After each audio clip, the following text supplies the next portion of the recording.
At gagawa tayo ngayon ng prosperity bowl. Meron tayong bigas. Yan ang bigas natin. Egg.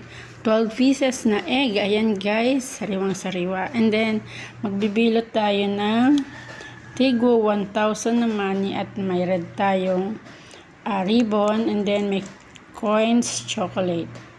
So, ayan guys. At simulan na natin ang ating prosperity bowl. Ilagay na natin ang isa-isang itlog. 12 pieces po na egg ang ating ilalagay guys. Lapit na natin makompleto sa paglagay ng 12 pieces na egg. Tayo dito ng coins, chocolate. Ang ating gagawin sa ating prosperity bowl.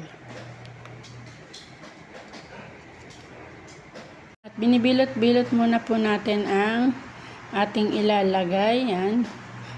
Kahit anong amount po ay pwede pong ilagay sa ating prosperity bowl. Ayan lang po ang available namin. Ang ilalagay namin, ayan guys. So, nagbibilot pa siya. At ilalagay na natin isa-isa ang ating 1,000.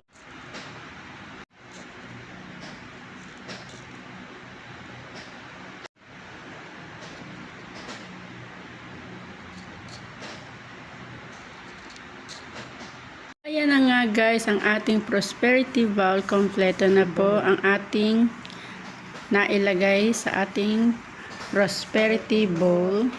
Ayan, thank you for watching and follow us for more.